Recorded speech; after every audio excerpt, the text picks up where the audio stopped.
Sometimes people ask me, what are your travel plans? I kind of just pick and choose whatever answer I feel like giving when people say that in truth. Sometimes I'll say I don't have any, but that's not really true. Everyone has travel plans to some extent. Sometimes I say things like, I'm heading south all the way. Que pinche dramático. I'll be in Mexico until my visa runs out, and then yeah, I'll just keep heading south all the way through Latin America until I hit Patagonia, I guess, and then maybe I'll start heading north through Brazil, or who the f knows, but yeah, I don't want to take any planes though, too far. But you know, what's the actual plan? I think not having too many plans is important. Like, how can you know what you want to be doing in the future now better than that moment in the future, if you know what I mean? I want to be completely open to whatever adventures lurking around the corner. This place that I'm in right now, in this very moment, do I want to stick about, or am I hitting the road?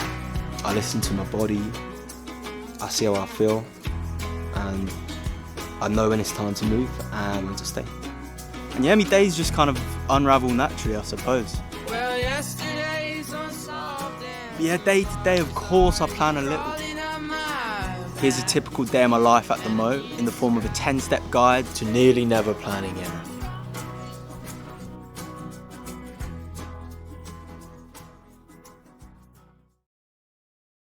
Step 1. Wake up somewhere. I'll brush my teeth while taking a 5-minute walk around my immediate home. I'll often have arrived quite late at night, or when I do arrive, I'm knackered and I'm just keen to swim to cool down, eat something, get into my hammock and dream. So when I wake up, I make sure that I realise where I am. What helps out for me is that I try and do some yoga. If there's a flat surface somewhere in the vicinity, spot on, but if not, improvise. Step 2. Breakfast. Después, busco algo a desayunar. I fucking love cereal. I would do unholy things for peanut butter and Nutella on toast, and I strongly back Mexican breakfast. Mainly a lot of tacos, really. O en este caso, estoy desayunando una jícama. Es una fruta que es como una papa, pero un poquito más dulce y bien fresco.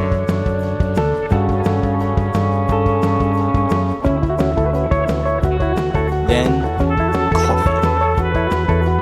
If it's a day for moving, this is what happens. Step 3, pack up. I'm still trying to lose more things.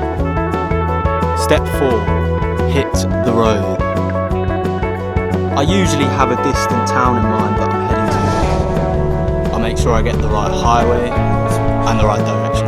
And I'll stick my thumb out / start asking people. The fun begins. I kick things off in La Ciudad de Mexico, then headed to Ixmiquilpan, San Miguel de Allende, Guanajuato, and San Felipe. Next, San Luis Potosí, Armadillo de los Infantes, y la Huasteca Potosina. Those little towns I explored for weeks. Next, I swapped forest for desert up north in Real de 14 y Estación Valle. Next was Monterrey and its surrounding mountain towns, Torreón, the unreal nature of Duran, and I finally hit the coast in Mazatlán. Moving south for the first time, I visited Sayulita, San Pancho, and Puerto Vallarta, and then moved inland to Guadalajara. Next, I took a bus, yeah, it felt like cheating, to Puebla, and another bus to Oaxaca City. Siguiente, I hitched to San Jose del Pacífico, San Mateo Rio Hondo, Mazunte, Puerto Escondido, y la Laguna de Chacao. Next up, Step 5, catch rides, the grand lottery of the highway gods. Near toothless old fellas with their parrots, off to seeing dust from the salon, in the back of pickup trucks rattling around mountain highways, or in the cab of a lorry, watching the sky grow misty purple with a whizzing truck. Some of the most peaceful fellas are, I'm telling you. Look, I'm still having, let's say, technical difficulties filming these kind of interactions. someone pulls over, there is always one of two outcomes. One, in the back of the pickup truck. Two, in the passenger seats. Being thrown into a conversation with a random Mexican is always a thrill and a pleasure. But goddamn, I do not have the confidence or desire usually to start filming when someone's just invited me into their personal space with their fuel, their inconvenience, and they want to have a conversation. An authentic conversation without a camera. But this is one of my main filmographic mission.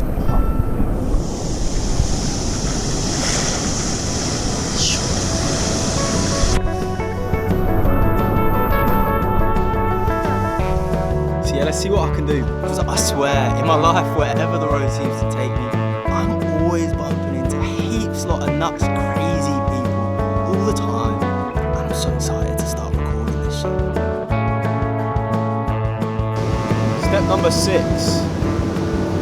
Search for water. I'll generally ask around for the nearest cascadas in the lago. To see. Locating some form of water is usually a major factor in determining which direction I'll be heading towards. Or sometimes I will just start heading and hope that someone who picks me up can recommend a forest or a pretty cliffside road. Any place to hang me hammock, basically. Los árboles, that is. This is generally a very reliable tactic. Step 7. Walk. Often I'll get dropped off in places that aren't exactly ideal. In this case, I might need to hike to the nearest highway gasolinera or tiny slow road where I can find a light. This could be an hour's walk in the sun down the highway or through the desert. I might get proper soggy sweat-wise pacing the back streets, or perhaps get mega soggy rain-wise in between petrol stations. But honestly, it is nuts the amount of times I've hiked for ages and then found the perfect ride as soon as I've rocked up to the right highway. No matter how nuts busy, fast, empty, or like ridiculously unsafe to stop that the road is. Step 8. Find camp spot. Arrive somewhere, scout out where I want to live. Bosh.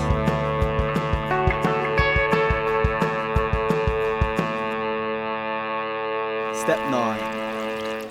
Climb trees for optimum hammock placement.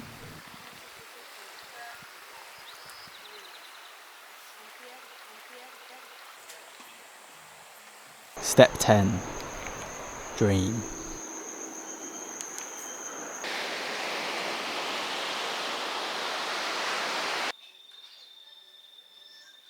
Look, obviously I don't always have such good luck, but that's okay as well. Because up to now, and look, I realise I've only been doing this a few months, right? Something has always come, eventually. And it's usually just after I've given up all hope of catching a ride.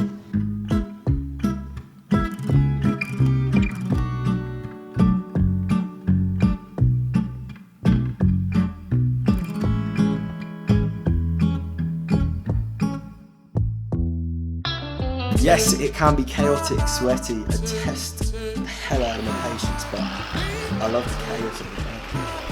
You got no clue what kind of vehicle you're about to jump into, no clue what kind of person you're going to meet, and to tell the truth, you rarely have a clue where you're actually going. You know, these days my Spanish ears are growing ever more accustomed to the grumbly, gruff, dulcet tones of various rural northern Mexican dialects, but Duolingo for real does not pull its weight in that regard. And look, at the end of the day, as long as you can rock up to the gasolinera and ask someone if they wouldn't mind you in the back of their pickup, you're gonna be fine.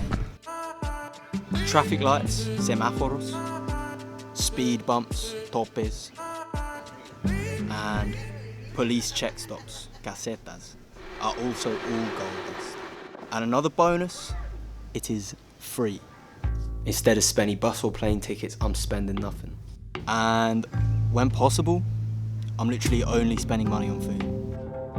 But the biggest hack that I've found with hitchhiking is realising that it just really doesn't matter where you end up. I've loved every single one of my hammock spots, from the beaches to the roadsides. Living like this, you do have to learn to trust in the kindness of others. By putting yourself on the side of the highway, you are choosing to have that faith that people will be kind.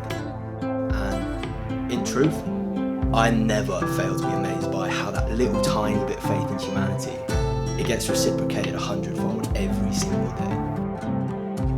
And I think we know that our world isn't one where it's always safe to make yourself vulnerable to strangers like this, and I'm aware of how much of a privilege it is to be able to do this. At the end of the day, it is a privilege, a massive one, to be able to share these conversations, laughs, long journeys with some of the most beautiful people I've met in my life. Entonces, gracias México, porque Cuando encuentro ese ride que me ha estado eludiendo tanto tiempo, when I witness the depths of care that a stranger can have for a bestraggled weirdo on the roadside, cuando llego a la naturaleza y simplemente estoy ahí, estoy en casa y me quedo pensando en la belleza de la bondad humana, when I can swim under moonlight with turtles and snakes, that is why hitchhiking is so peaceful. It fills me with so much gratitude and with so much to be grateful for. My hammock is honestly the comfiest bed in the world. Vámonos.